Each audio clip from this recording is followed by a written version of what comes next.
Hello everybody, it's Sephiroth4 for another First Impressions video and the third one in the series of Mario 3D All-Stars. Today, we've taken a look at Mario 64, we've taken a look at Sunshine, and we're going to be taking a look at Mario Galaxy now. Thank you for playing Gusty Garden Galaxy in the background there.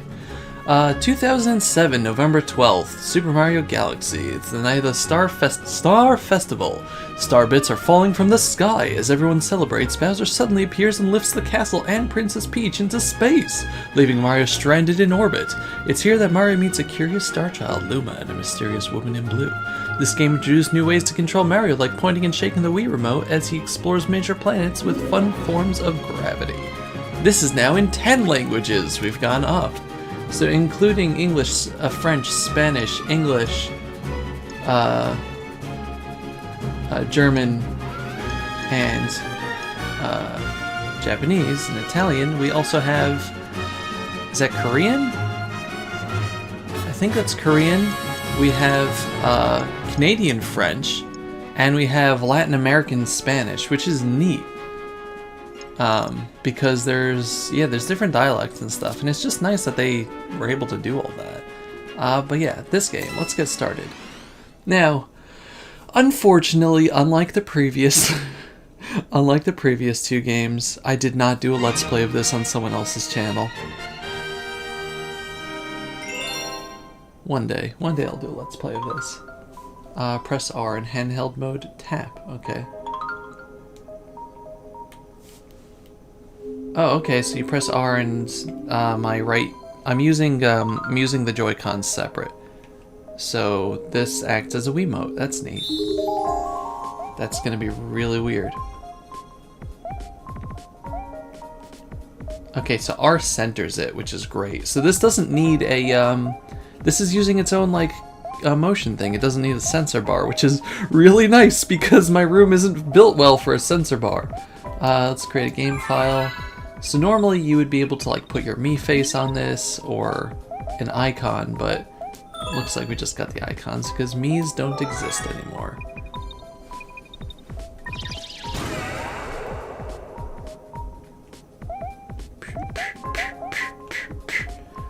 So this game, this game was also not a launch title for the Switch, for the Wii.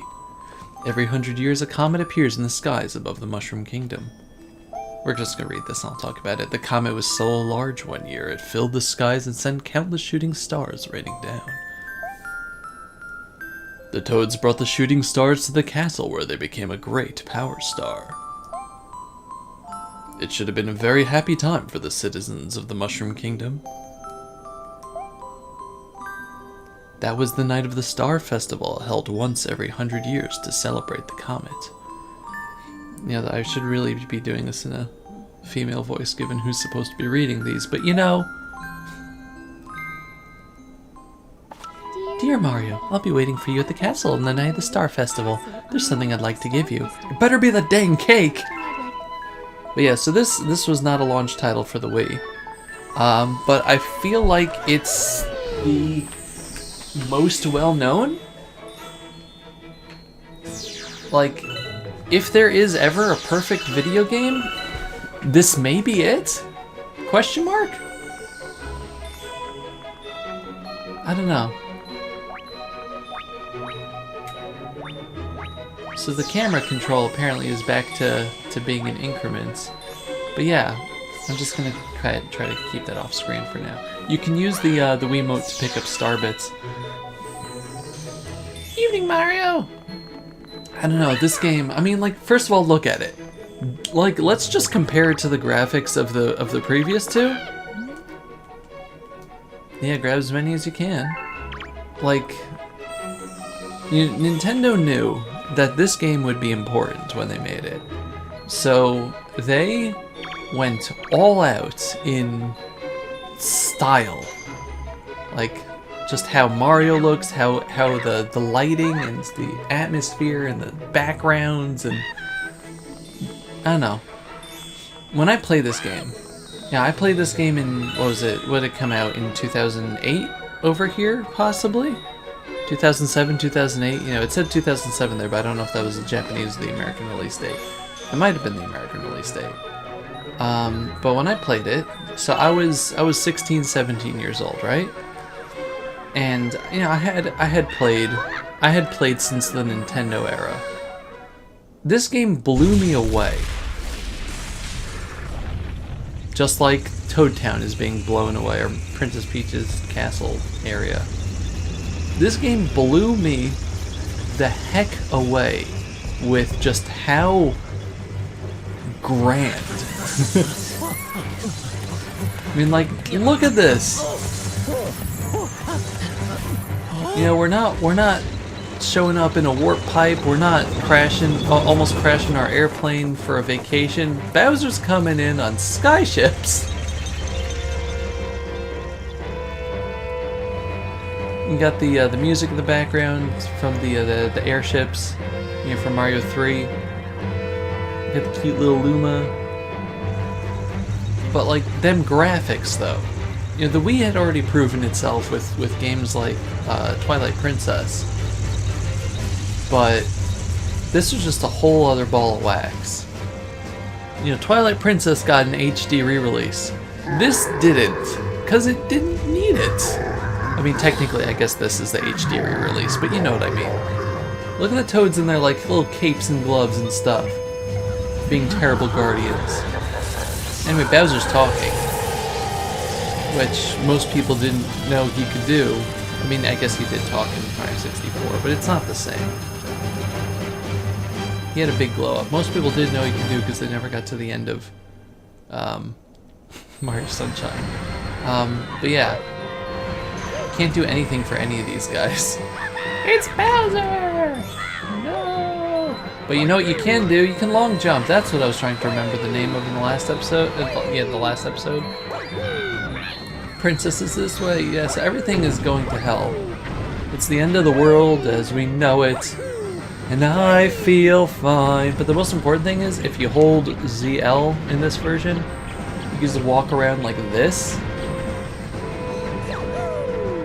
Can you? No, you can't do like the scoot kick thing that you can in Mario 64. Wait. Let's go help her. So Bowser has a flying saucer.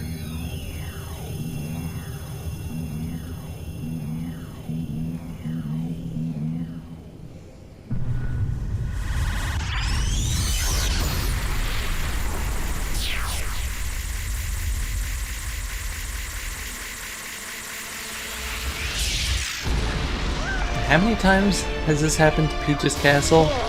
Someone just lifts it up into the air. She really should get insurance for this.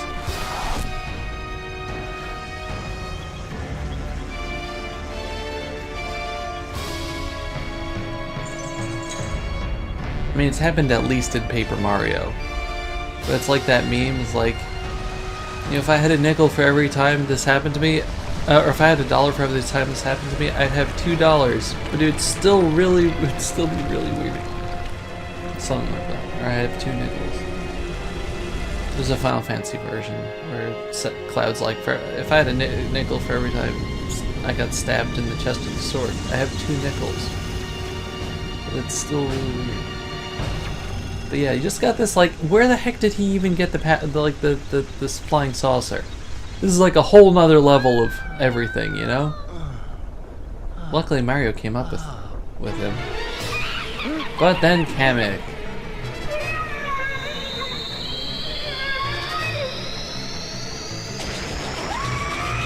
That voice acting. Anyway. We died.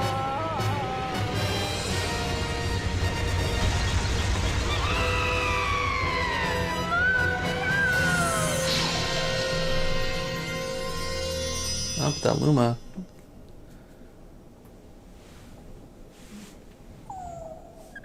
One day I will do a Let's Play of this, because this game deserves it. I just don't know if I'll do this version or the Wii one.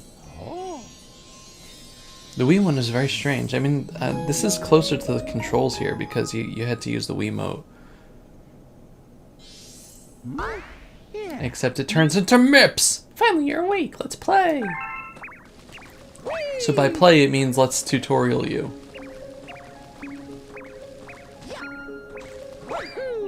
Come on, jump with B! So now these guys are going to ask us to find them. Hide and seek. If you catch all of us, we'll tell you where you are. Okay. Yeah, they don't... You can't cheat and see where they are, but... So this game's big mechanic. I mean, aside from all the other big mechanics... The heck is the...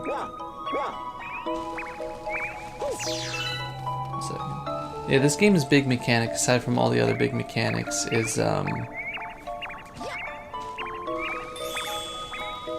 that, you know, since this is Mario Galaxy, you're on, like, planetoids. And that means... Could have sworn there was one in there. And that means that, oh, it's in here, isn't it? Yeah, okay. That means that, you know, you have, like, everything with, like, these little gravity wells. And, not gravity, just everything has its own gravitational pull, and... It's just, one sec, I just need to make sure. Spin jumps, there is not a punch button.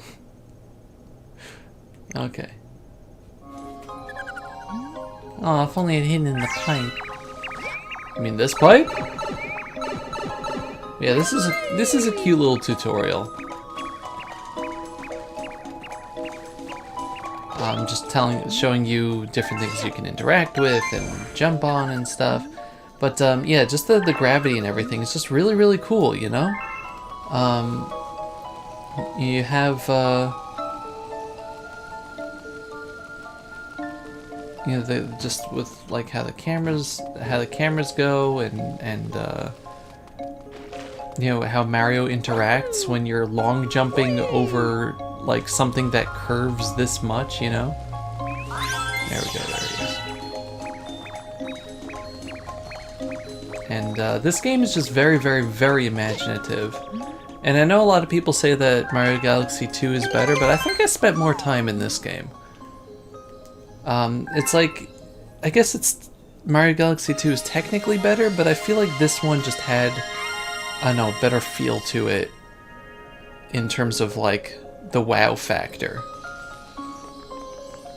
And like, look at this background and everything. Just, I don't know, everything is just so beautiful. Like really, really, really, really beautiful.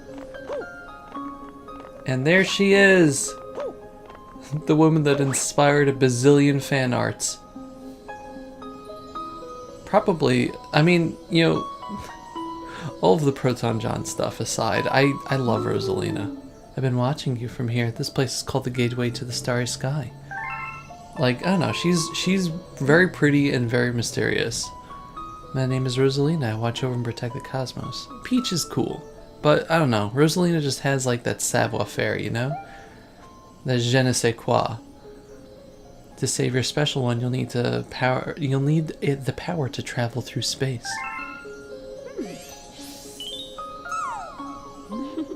Luma can give you this power. I'll entrust you with his care. She's also fun if you in Smash Bros. If you figure out how to use her. Anyway, now we can spin with Y. Oh god, you can spin with Y. That's beautiful. Thank you, game. Disaster struck us just as it has visited you. With Luma, I hope you could rescue the grand stars. May the stars shine down on you. Thank you.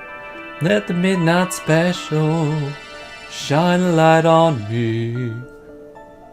It's like, you know, this is a really cool little tutorial area. And now the other main mechanic of the game. Which I'm totally just going to be pressing Y. The other main mechanic of the game is the spin, which you can't just keep doing, but you know, you'll see when it's ready again when Luma retracts itself back into your body, as strange as that sounds. But like, you can hit things now, and they can hit you back. But this game, man, you can smash things. can go off to different lands, and here's what most of the areas in Mario Galaxy look like if you've somehow never played or seen this game. It's just like little mini experiences, which is a significant difference than it's a significant difference than the previous main games. First of all, that orchestrated style soundtrack, holy god, the music in this game blows the rest of the series away. I love Sunshine and I love Mario 64, but this is iconic with a capital I. Anyway, what was I saying? Yeah, so previously you had, where the heck is the last one? There it is. Previously you had more sandbox style levels, but now the worlds are going to be a little less exploration heavy and more straightforward, but just the way that each experience works is that you take different paths, which with I love that, just stuns them and then you can kick them. It's great. If you kick them and kill them, they turn to star bits. If you just kill them normally, it turns them into get me out of here. Oh, one of the enemies has the key. Okay. If you kick them and kill them, or if you kill them normally, then they turn to coins. If you stun them first, they turn to star bits, which is just an interesting little twist. It's definitely this guy, the one that takes 2 hits to kill. But yeah, so the levels in this game are a bit more straightforward per mission. You can't deviate, you can't do a different mission unless there's a secret mission. Anyway, the Lumas kill themselves and turn into things, which always disturbed me greatly. But I guess that's just how their lives work. So it's not like they're killing themselves. They're just, I don't know, transitioning into something else. And I guess that's not bad. If you transition to your true self. But yeah, so there's less freedom in what I'm trying to say is there's less freedom in each level, which if you're used to the previous style of just doing the kind of making your own way through the stars, then it's a little bit of a bummer. But I don't know. It's still cool. I'm not gonna fault the game for having that, because if they did give you that open world style gameplay that they did with the previous two, it would not work out here, because then they wouldn't be able to have the little planetoids and things. But just the mind games that some of the it's a grand star. The mind games that some of these levels have with the gravity is just absolutely beautiful and wondrous. And some of the areas do have larger environments, but still, it's a limited amount of personal exploration, unless you're trying to find a secret, as opposed to a do-it-yourself adventure, But what you have to do here, oh, there's one more. What we have to do here is just play Simon Says. Turn off the flip switches on the floor, shut down the machine.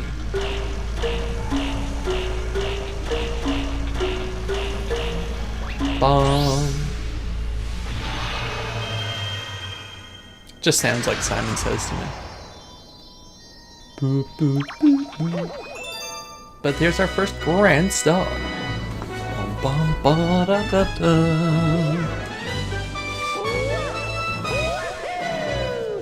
But prior to this, I don't think there was really a game that I felt oh yeah, this is a Wii game.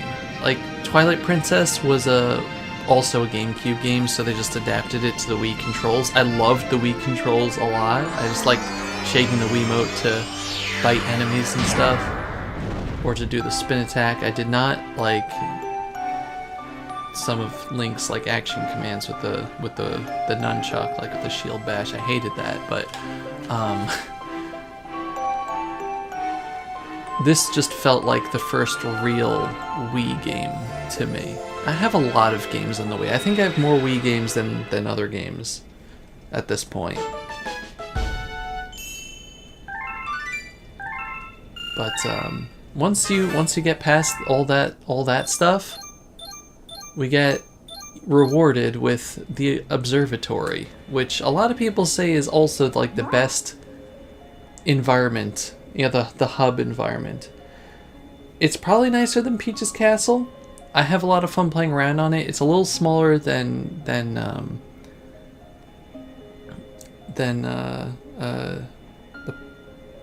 plaza.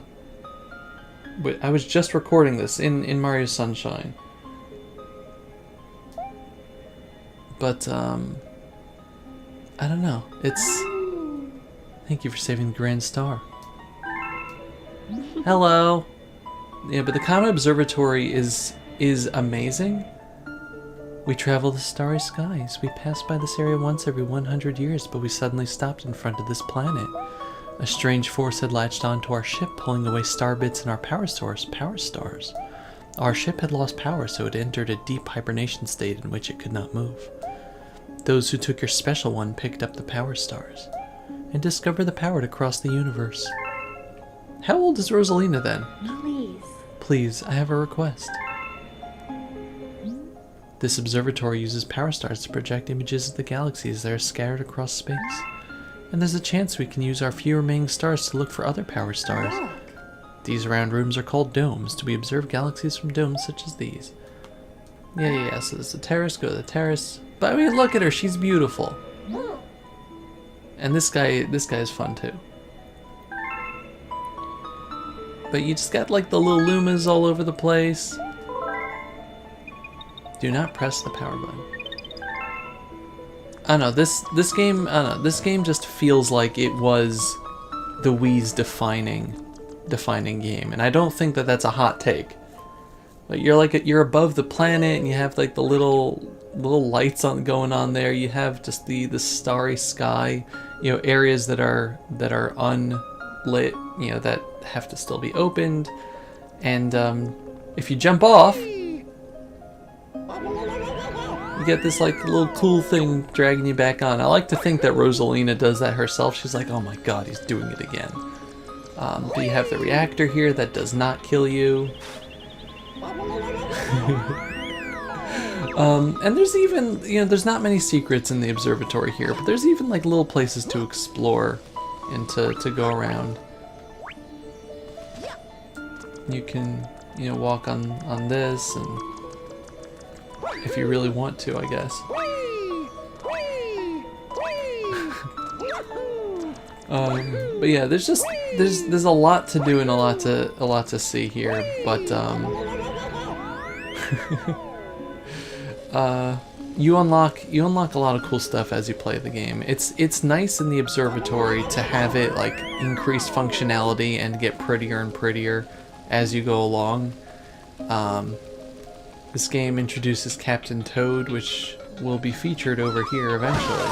There's always a one up there. But, and there's cool stuff later, like you can fly around in a feature that I'm really sad that they never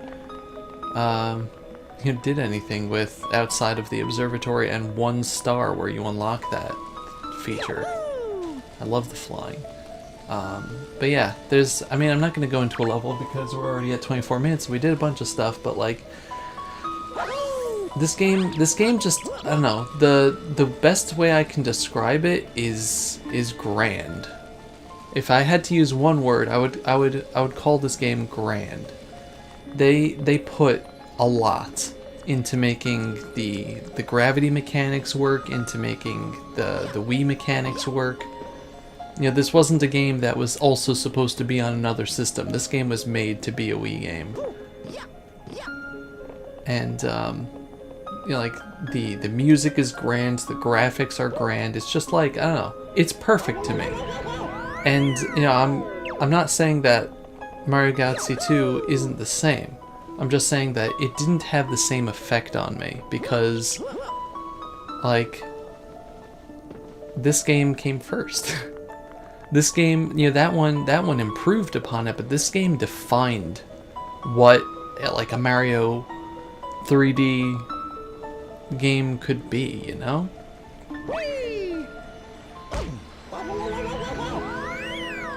It's just so cosmic. I wanted to do a long jump, but the camera stopped me. No. There we go. Can't go up there yet. But yeah, thank you very much for watching.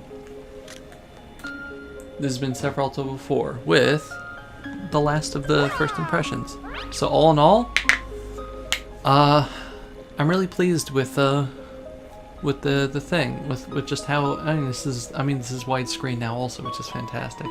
Because this is the first time it's on an HD system in its own HD, because the Wii U port was just on an emulated Wii. So yay. Yeah, so this I don't know, this I'm really happy that we got these on the Switch. I think the Switch deserved it and was able to adequately play all of them.